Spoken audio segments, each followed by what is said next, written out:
My name is Saleha Zulfikar. Welcome to my channel Grow with Saleha. Today's topic is John Milton. John Milton किसी तारुफ के मोहताज नहीं हैं। इनके लिए मैं आपको एक एग्ज़ाम्पल से बताती हूँ कैसे कि वर्ड्सवर्थ ने इनके लिए बोला था। बहुत फेमस लाइन है कि आप नोट करें क्योंकि ये बाज़ात पूछी जाती है। दाए साउल, दाए का मतलब पता है you, okay, your, your like this. बस आप फ्रेज़ नोट करें, मैं आपको इसका मतलब समझाती हूँ। Thy soul was like a star and dwelt apart। ये वर्ड्सवर्थ जो कि इंतहा इम्पॉर्टेंट रोमांटिक पोइट है, लिटरेचर में इसका बहुत बड़ा नाम है, रोमांटिक एज का फादर कंसीडर किया जाता है। उसने इसके जॉन मिल्टन के लिए बोला था कि इनकी रूह जो है वो एक सितारे की तरह है जो कि सबसे मुनफरिद है, सबसे अलग है। ठीक है, ये लाइन या नोट कर लीजिए, उसके बाद आपको ख़ुद पता चल जाएगा कि अगर एक इतना बड़ा पोइट इसको प्रेज करा तो ओब्वियसली ही was second to none. Okay, अब मैं आपको बताती हूँ कि इतना बड़ा पोइट था कि इसने पैराडाइज लॉस्ट लिखी हुई है जो कि ऑलमोस्ट हर किसी को पता ही है, और लिटरेचर के जो स्टूडेंट नहीं है उसको उनको भी मोस्टली पता ही होगा कि पैराडाइज लॉस्ट जैसा वर्क जॉन मिल्टन ने लिखा हुआ है जो कि इंतहाई रिलीजियस और इंतहाई मास्टरपीस कंसीडर किया जाता है और बहुत फेमस वर्क है। और इसकी इसी पॉपुलैरिटी की वजह से इस एज को एज ऑफ मिल्टन भी कहते हैं। रिलीजियस पोइट है, कैसे है, मैंने आप क्योंकि इसने पैराडाइज लॉस्ट के अंदर रिलीजियस टोन रखी हुई है जिसके अंदर इसने रिलीजियस एलिमेंट्स को डिस्कस किया हुआ। Hell, heaven, God, Saturn, angels, ये सब कुछ किससे रिलेटेड है? रिलीजन से रिलेटेड है। ईगोइस्टिक क्या, सैटर्न की ईगो कैसे, एटीट्यूड कैसे, वो सारा कुछ अपनी रिफ्लेक्शन बताई हुई है। कुछ लोग कहते हैं कि मिल्टन ने अपनी जो क्वालिटीज़ हैं वो सैटर्न के ज़रिए बताई हुई हैं कि the way he was determined I am also. So may be कुछ लोगों का ये मानना है, तो इस तरह से इसके अंदर ये एलिमेंट भी है। अच्छा, एक और बात कि ये सिर्फ एक लैंग्वेज में फेमस नहीं है, ये एक लैंग्वेज का स्कॉलर नहीं है, ये सिर्फ एक लिटरेचर का स्कॉलर नहीं है, ये हर्बियो लिटरेचर का भी स्कॉलर है और क्लासिकल लिटरेचर का भी है। ये याद रखना, बहुत इंपॉर्टेंट बात बताने जा रही हूँ कि he was called the child of renaissance. Why was called the child of renaissance? Child का क्या मतलब है, इस टर्म का क्या मतलब है चाइल्ड ऑफ रेनेसां का? रेनेसांस एज तो पिछली एज थी ना, वो गुजर गई थी। ये तो प्यूरिटन एज हम पढ़ रहे हैं, प्यूरिटन पोइट्री को डिस्कस कर रहे हैं, तो यहाँ पे इसको क्यों कह रहे हैं child of renaissance? Because child का यहाँ पे मतलब कोई किड नहीं है बल्कि प्रोडक्ट है, रिजल्ट है किसी चीज़ का। तो he was the kind of the result और द प्रोडक्ट ऑफ रेनेसांस। क्यों इसको क्यों ऐसे कहते हैं और क्यों लास्ट एलिजाबेथन भी कहते हैं? Because of several reasons. आपको पता है एलिजाबेथन एज के अंदर, रेनेसेंस एज के अंदर सॉन्ग राइटिंग्स मशहूर हुई थी, लिरिक्स मशहूर हुए थे, तो उनका इन्फ्लुएंस था इस पे भी। इसने जो अपनी अर्ली लाइफ में जो पोम्स लिखी हैं ना, वो सॉन्ग राइटिंग्स ही लिखी हुई हैं, लिरिक्स ही लिखे हुए हैं। For example the him on the nativity. Him का मतलब आप चेक कर लें बेशक, इसका मतलब होता है कोई ऐसी राइटिंग जिसके अंदर आप जो लिरिक्स की फॉर्म में लिखी हुई है और जिसमें इमोशनल लैंग्वेज यूज़ की हुई है। नेटिविटी मतलब क्रिश्चियनिटी का की तरफ रेफरेंस दिया हुआ है यहाँ पे। तो आपको पता चल गया ना रिलीजियस कैसे है और कैसे लिरिकल टोन इसने यूज़ की हुई है, कैसे पोम्स अर्ली लाइफ की लिरिक्स पे लिखी हुई हैं, कैसे एलिजाबेथन एज से ये कैरेक्टरिस्टिक्स मैच होती हैं। तो इस वजह से इसको लास्ट एलिजाबेथ भी कहते हैं, एलिजाबेथन पोइट भी कहते हैं।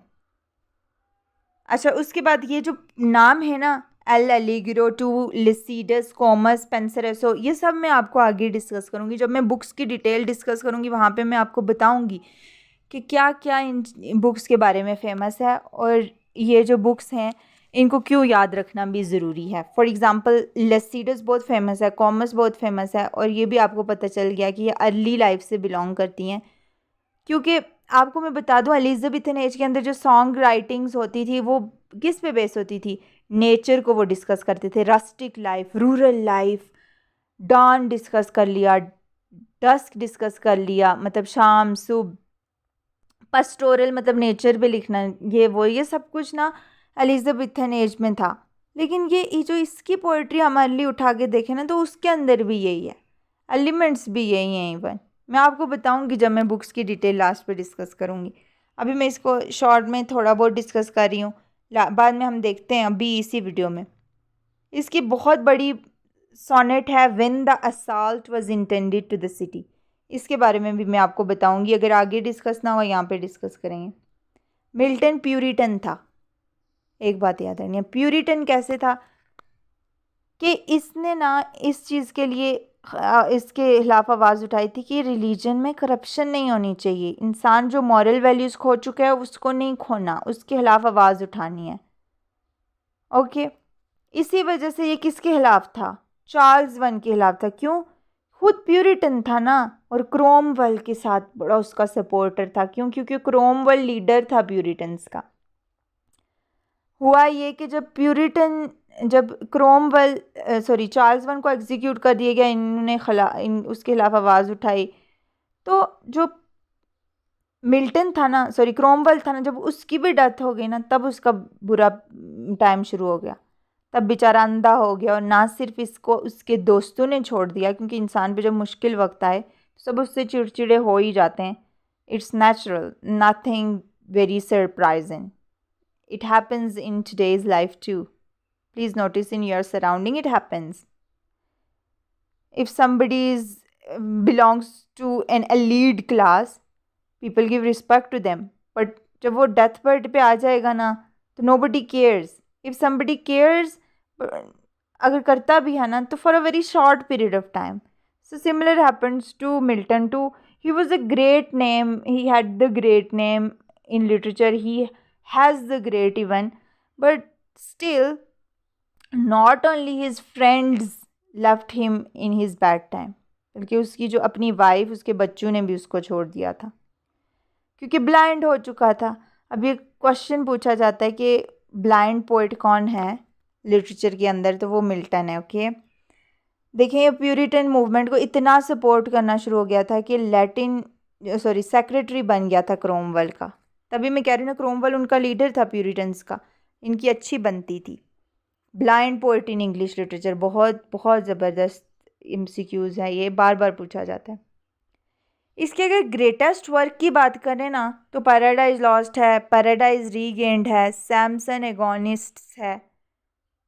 अब मैंने आपको ये बात बताई हुई है लास्ट वाली, paradise lost is also called, नहीं ये नहीं बताई, paradise lost is also called last great Elizabethan poem. अब मैंने आपको बताया है कि जो इसकी अर्ली पोइट्री थी ना, उसके अंदर तो हमें पता है एलिजाबेथन का इन्फ्लुएंस था, लेकिन ये पैराडाइज लॉस्ट के अंदर कैसे है? इसके अंदर भी है, हम देखेंगे कैसे। फॉर एग्जांपल, हम सबसे पहले हम पहली बुक डिस्कस करते हैं, the him on the nativity. मैंने आपको शायद बताया भी है कि बहुत इंपॉर्टेंट अर्ली वर्क है इसका। हिम का मतलब होता है कोई सॉन्ग राइटिंग, नेटिविटी आपको बता दिया था क्रिश्चियनिटी। तो ये लिरिकल जीनियस इसलिए कंसीडर किया जाता है कि इसने सिर्फ 21 ईयर्स में, जब ये 21 साल का था ना, तब उसने ये लिखी हुई है। ओके, उसके बाद हम आ जाते हैं किस पे, एल एलिग्रो और पेंसरसो। बहुत इंपॉर्टेंट बात है। तो ये लिरिकल जीनियस इसलिए कंसीडर किया जाता है कि इसने सिर्फ 21 ईयर्स में, जब ये 21 साल का था ना, तब उसने ये लिखी हुई है। ओके, उसके बाद हम आ जाते हैं किस पे, एल एलिग्रो और पेंसरसो। बहुत इंपॉर्टेंट बात है, ये मिल्टन की कौन सी पोएम है? कम्प्लीमेंट्री पोएम है। इसकी स्पेलिंग देख लीजिएगा, ये गलत लिखे हुए, टाइपिंग एरर है, ठीक है। Complementary poems in English literature, Milton की कौन सी पोएम्स कम्प्लीमेंट्री हैं? L'Allegro, Penseroso. ओके, अब जो हैं ये अर्ली से क्यों बिलोंग करती हैं? क्योंकि बड़ी अच्छी डिस्क्रिप्शन है रूरल सीन्स की, स्प्रिंग की, ख़ज़ां की, बहार की, ये सब कुछ इसमें डिस्कस किया हुआ है।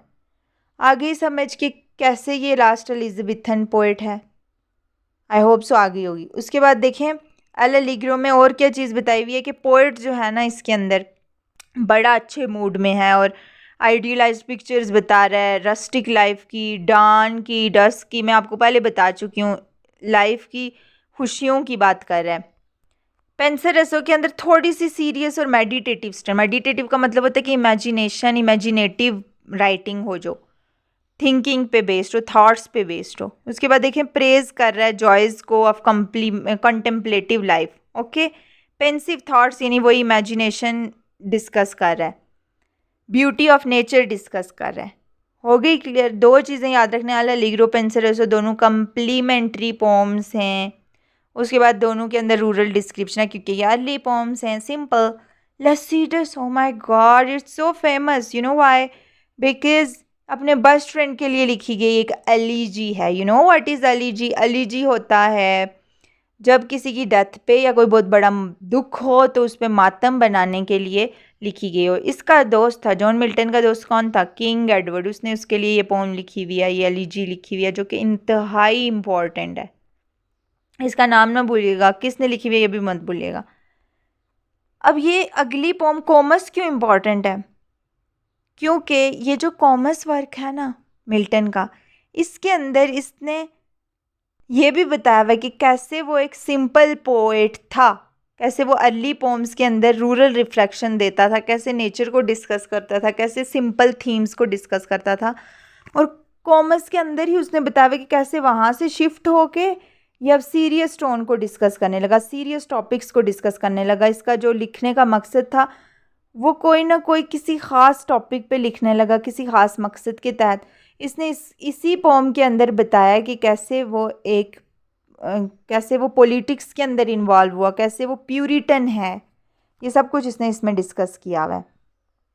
तो इसलिए कॉमर्स को कहते हैं कि ये डेवलपमेंट ऑफ मिल्टन्स माइंड को डिस्कस करी, कैसे वो सिंपल था, कैसे वो सीरियस हो गया। क्लियर? उसके बाद मिल्टन की ग्रेट सोनेट्स जो हैं वो भी अर्ली पोम पीरियड से बिलोंग करती हैं। For example the name of one of the sonnets is when the assault was intended to the city. इसके अंदर क्या है?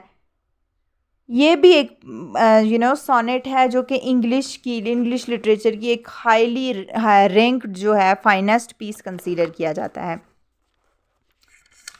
उसके बाद क्या कहा जाता है कि ये जो सोनेट है इसके अंदर भी इसने लिरिकल टोन रखी हुई है, जो कि इसको अर्ली पीरियड से बिलोंग करवाती है। वाइल इसके अंदर जो मोरल और डिडक्टिक यानी रिलीजन यानी कुछ सिखा देने वाली टोन है, ये मिल्टन की लेटर पोइट्री से बिलोंग करती है। तो इस तरह से ये जो पोम है, ये जो सोनेट है, ये एक ब्रिज के तौर पे काम करती है। किस ब्रिज का? कि मिल्टन की अर्ली पोम ये थी और लेटर ये थी। क्लियर होगी बात? Paradise lost, his masterpiece, don't forget it please. इसके अंदर क्या होता है?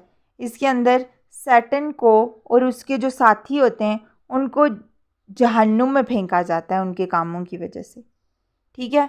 उसके बाद उनका जो डाउनफॉल होता है, उसके बाद आदम और ईव का बताया जाता है। उसके बाद ये भी बताया जाता है कि कैसे हम तौबा का रास्ता इख्तियार कर सकते हैं। ओके, उसके बाद ये एमसीक्यूज़ बार बार पूछा जाता है। और when I was solving my practice test, तो उसमें मैंने ये एक क्वेश्चन मुझे नहीं आता था, यार मैंने तुक्का लगाया था तो मेरा ठीक था, बट ये बहुत इंपॉर्टेंट है कि इस पैराडाइज लॉस्ट के अंदर क्या चीज़ बताई गई है कि justifying God's ways to human, कि कैसे एक खुदा जो है ना, क्रिश्चियनिटी में बताया कि कैसे एक खुदा जो है वो जो करता है ना तो उसके पीछे कोई ना कोई वजह होती है और वो हमेशा ठीक ही करता है। ओके, अच्छा, इसके अंदर जो है इसी पोम के अंदर इमेजरी बताई गई है, लैंड्स की डिस्क्रिप्शन बताई गई है, वही जो इसे एक लास्ट ग्रेट एलिजाबेथन पोम बनाता है। मैंने बताया था एलिजाबेथन पोम्स की क्या कैरेक्टरिस्टिक्स थी जो इसके अंदर थी, कि वो नेचर को डिस्कस करते थे, लैंड्स को डिस्कस करते थे। तो ये देखें इसके अंदर भी डिस्कस किया हुआ है, इसलिए इस पोम को क्या कहा जाता है? Last great Elizabethan poem, don't forget it too. Okay, उसके बाद पैराडाइज रीगेंड है। पैराडाइज लॉस्ट से किस तरह से मुख्तलिफ है कि ये एक्शन की फॉर्म में नहीं लिखी गई बल्कि डिस्कशन डायलॉग की फॉर्म में लिखी गई है। ओके, और इसके अंदर एक खामोश सा एटमॉस्फेयर है और सेंट्रल कैरेक्टर याद रखने की ज़रूरत है और वो क्राइस्ट था। ठीक है? उसके बाद एक और बुक है सैमसन अगोनिस्ट्स। ये एक ग्रीक मॉडल की ट्रेजेडी है जिसके अंदर क्या होता है कि मिल्टन ने ये एक ऑटोबायोग्राफी भी कंसीडर किया जाती है। कैसे? कि इसमें सैमसन का जो कैरेक्टर है ना वो ब्लाइंड है, तो मिल्टन भी चूँकि ब्लाइंड था तो उसने अपनी लाइफ के बारे में कि कैसे वो सफ़र करता है, इसी तरह से मिल्टन ने भी सफ़र किया है, अपने पर्सनल एक्सपीरियंस को बताया हुआ है, अपनी स्ट्रगल्स को बताया हुआ है। तो ये था हमारा आज का lecture. Thank you so much.